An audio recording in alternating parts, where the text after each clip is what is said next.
தாவேக்கால திரிசா படத்தை வச்சுக்கலாம், கீர்த்தி சுரேஷ் படத்தை வச்சுக்கலாம், அந்த மாதிரி வச்சுக்கலாம். இன்னொரு அரசியல் கட்சி தலைவர்கள் படத்தை அங்க வச்சுக்கிறது தவறு.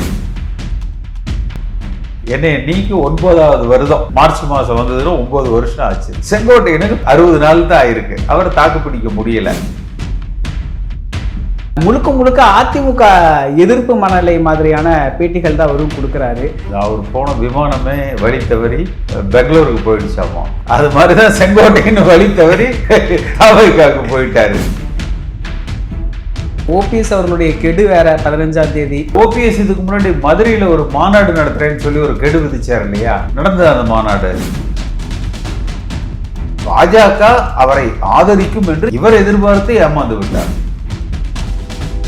திரு கே.சி. பழனிசாமி அவர் மீண்டும் அதிமுக இணைகிறாரா? வருகிற 10ஆம் தேதி நடக்கிற பொதுக்குழுவில் இருந்து நிறைய உள்ள வந்துகிட்டே இருப்பாங்க.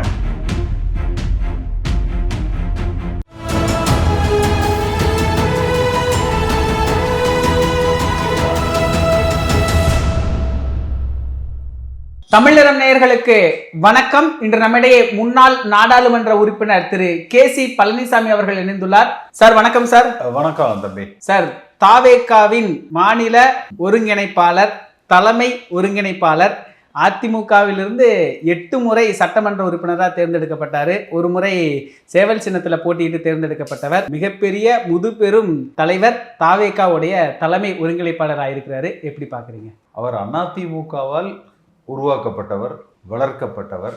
இந்த முறையும் அவர் அதிமுகவில் நின்று வெற்றி பெற்றிருக்க வேண்டியவர். துரதிர்ஷ்டவசமாக விஜயோடு இணைந்து பயணிக்கிற ஒரு துர்பாகிய நிலைக்கு அவர் ஆளாகியிருக்கிறார். நிச்சயமாக வெற்றி பெறுவது கடினம். தாவேகாவில் இருக்கக்கூடியவர்கள் 30 வயதுக்கு கீழே இருக்கக்கூடியவர், அதாவது ஜென் ஜி, அந்த தலைமுறை. அந்த தலைமுறையோடு இவர் எந்த அளவுக்கு ஜெல் ஆவார் அப்படிங்கிறதே ஒரு மிகப்பெரிய கேள்விக்குறி. இப்போ கூட ஒரு பேட்டி கொடுத்துருப்பார். தாவேக்கால யார் வேணாலும் யார் படத்தை வேணாலும் வச்சுக்கலாம். திரிசா படத்தை வச்சுக்கலாம், கீர்த்தி சுரேஷ் படத்தை வச்சுக்கலாம், அந்த மாதிரி வச்சுக்கலாம். ஆனால் நீங்கள் இன்னொரு அரசியல் கட்சி தலைவர்கள் படத்தை அங்கே வச்சுக்கிறது தவறு. கொள்கை தலைவர்களாக ஒரு 4-5 பேரை சொல்லியிருக்கார். அவங்க படத்தை வச்சுக்கலாம், விஜய் படத்தை வச்சுக்கலாம். ஆனால் புரட்சித் தலைவர் எம்ஜிஆர், ஜெயலலிதா அம்மா படங்களை வைத்துக் கொள்ளுகிற தார்மீக உரிமை தாவேகாவில் சேர்ந்த பிறகு திரு செங்கோட்டையனுக்கு இல்லை. ஆனால் அவருடைய அலுவலக வாசல்லே பெரிய பேனரில் வச்சிருக்காருல்ல சார். ஒரு பக்கம் புரட்சித் தலைவர் அம்மா, தலைவர் அம்மா அவர்கள் 2 போட்டோவையுமே அவர் வச்சிருக்கிறாரு. அவருக்கு நல்லா தெரியுது, விஜய் மட்டும் போட்டோம்னா இழுக்காது, மக்கள் ஏற்றுக்கொள்ள மாட்டாங்க. அதனால எம்ஜிஆர், ஜெயலலிதா என்று வைத்துக்கொண்டு விஜயை ஏதோ அதிமுகவில் ஒரு அணி தலைவர், செங்கோட்டையன், விஜய் இவங்கெல்லாம் அதிமுகவில் ஒரு அணி தலைவர்னு. இப்போ விஜய் மீது நம்பிக்கை செங்கோட்டையனுக்கு இல்லை. விஜய் மீது செங்கோட்டையனுக்கு நம்பிக்கை இருந்திருந்தா விஜய் ஃபோட்டோவை போட்டு மக்கள் ஏற்றுக்கொள்வார்கள் என்கிற நிலையை அவர் உருவாக்கி இருக்கணும் இல்லையா? ஏன் அவர் செய்யல அதைய? அப்போ விஜயை போட்டால் மக்கள் ஏற்றுக்கொள்ள மாட்டார்கள் என்பதை அவரே உணர்ந்திருக்கிறாரு தான். ஆனால் திமுகலேருந்து பெரிய ஆஃபர்லாம் வந்துச்சுன்னு சொல்கிறாங்களே சார். அது எல்லாத்தையும் மீறி விஜயை நம்பி போயிருக்கிறாரு அப்படின்னா சும்மா போயிருக்க மாட்டார்ல. அவருக்குன்னு ஒரு பெரிய ஆஃபர்னா என்ன ஆஃபர் சொல்ல? ஒரு பெரிய அளவில் மாநில அளவிலான ஒரு பதவி. ஏன்னா அதிமுகலேருந்து வந்தவங்க தான் இன்னைக்கு 4-5 அமைச்சர். யார் சொன்னாங்கன்னு கேட்குறேன். தகவல் வந்திருக்கா? எங்க இருந்து? உளவுத்துறையில் இருந்தா? அதாவது அதெல்லாம் நம்ம எடுத்துக்க முடியாது. அவர் அந்த மாவட்ட அரசியலில் ஏற்கனவே திரு முத்துசாமி அங்கே இருக்காரு, அவர் அமைச்சராக இருக்கிறார். அதிமுக காலத்திலே 2 பேர்த்துக்கும் ஆகாது. அதிமுகவே முத்துசாமி அணி, செங்கோட்டையன் அணி என்று தான் இதற்கு முன்பு புரட்சித் தலைவர் எம்ஜிஆர் காலத்தில் இருந்தது, அம்மா காலத்தில் இருந்தது. அதனால் திரும்ப திமுகவில் அந்த நிலை ஏற்படும். அங்கே தன்னால் சர்வைவ் ஆகிறது கஷ்டம் என்பதற்காக அவர் இந்த முடிவை எடுத்திருக்கலாம். இந்த விஜய் கூட சேர்றதுல சைதை துரைசாமி, ஆரம் வீரப்பனுடைய பேரன் பின்னணியில் இருந்ததா சொல்கிறாங்களே சார். அது ஏதாவது இருக்கா? அப்படி ஏதாவது வாய்ப்பு இருந்ததா? அது நீங்கள் அவங்கள்ட்ட தானே கேட்கணும், எனக்கு எப்படி தெரியாது. இருக்கலாம். சைதை துரைசாமி பொறுத்த வரைக்கும் எடப்பாடி பழனிசாமியை முதலமைச்சராக அமர விடக்கூடாது என்கிற கருத்தில் அவர் செயல்பட்டு கொண்டிருக்கிறார். அந்த வகையில் அவர் பின்புலமாக செயல்பட்டிருக்கலாம்.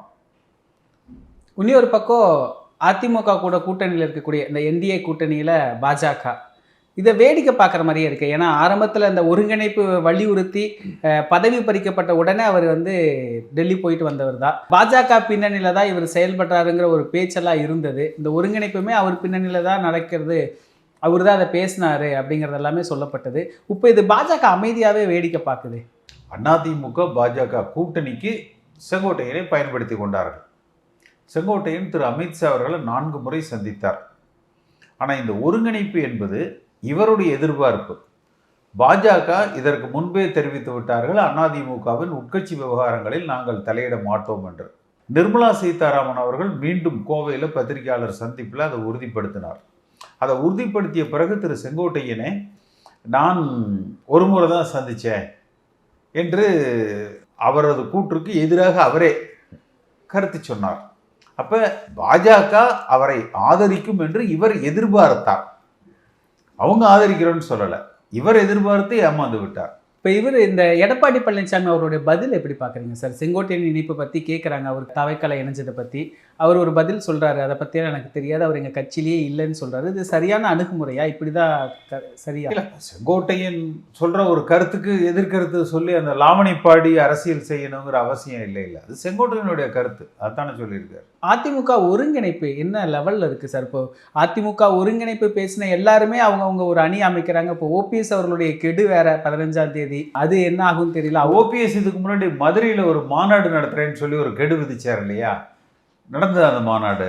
கோவையில் ஒரு மாநாடு நடத்துகிறேன், பொதுக்கூட்டமும் மாநாடு நடத்துகிறேன்னு சொல்லி அறிவிச்சார் இல்லையா? அது நடந்ததா? அது மாதிரி இதுவும் கடந்து போகும்.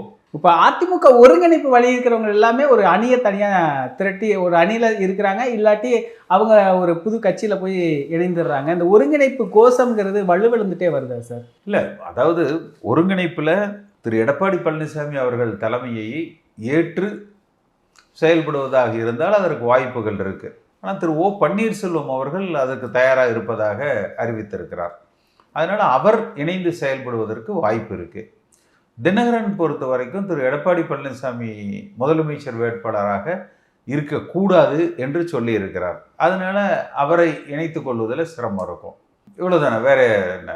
இப்போ பெரும்பாலும் அரசியல் விமர்சகர்கள் என்ன சொல்கிறாங்கன்னா, ஓபிஎஸ் அவர்கள் திமுக பக்கம் தான் போகிறாரு. இப்போ செங்கோட்டையனுக்கு அவங்க கூப்பிட்டாங்க, அவர் வரல, அதனால் திமுகவில் பெரிய ஆஃபர் வந்து ஓபிஎஸ் அவர்களுக்கு இருக்குது அப்படிங்கிற மாதிரி பேசுகிறாங்க. அந்த மாதிரியான வாய்ப்பு ஏதாவது இருக்கா சார்? நீங்கள் ஆளுங்கட்சியாக இருக்கிறாங்க, நல்ல வலிமையாக இருக்கிறாங்க, அதனால் பெரிய பெரிய ஆஃபர்லாம் கொடுக்கலாம். அது என்ன ஆஃபருங்கிறது நீ சொல்லலையே, ரொம்ப பெரிய பெரிய ஆஃபர் அப்படிங்கிற. இன்றைக்கி டைம்ஸ் ஆஃப் இந்தியாவில் ஒரு செய்தி வந்திருக்கு, ஆங்கில நாளேட்டில்.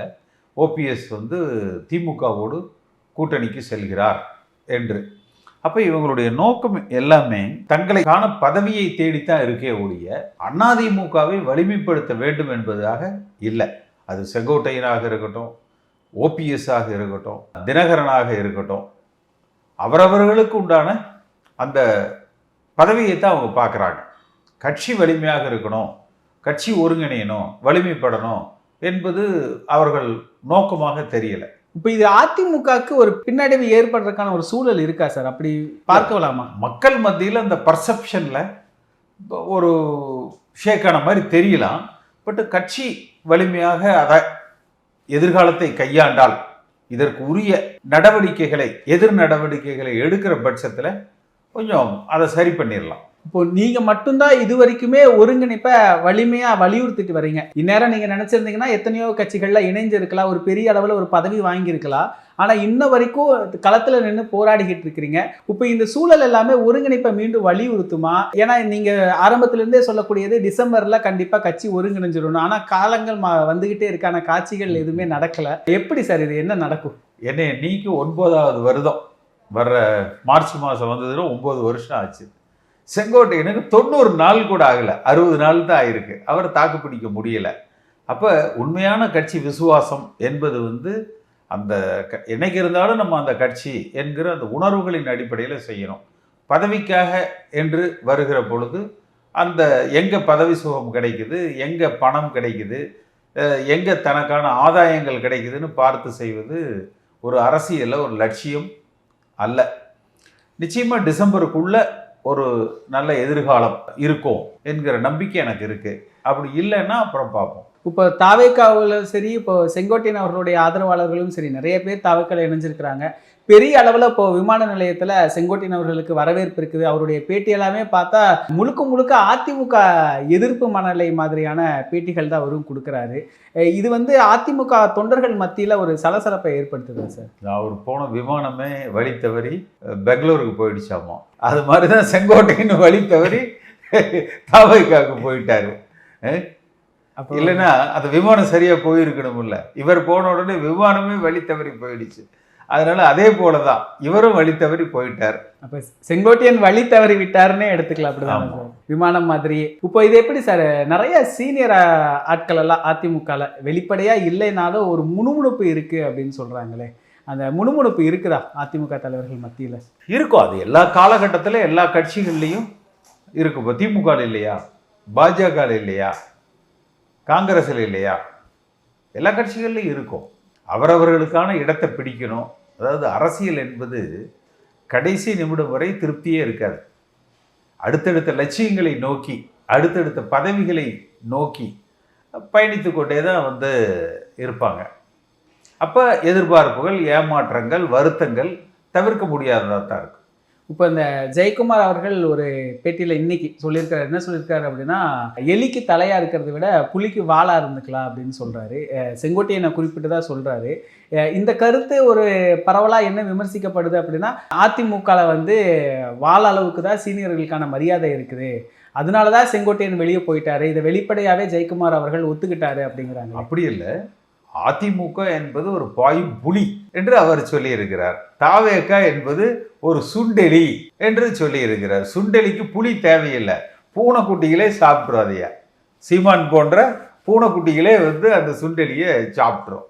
அந்த அர்த்தத்தில் அவர் சொல்லியிருப்பார்னு நினைக்கிறேன். இப்போ விஜய் அவர்களுக்கு நிகராக எம்ஜிஆர் அவர்களை வைக்கிறாங்க. ஆக்சுவலாக எம்ஜிஆர் அவர்கள் ஒரு மாபெரும் தலைவர்.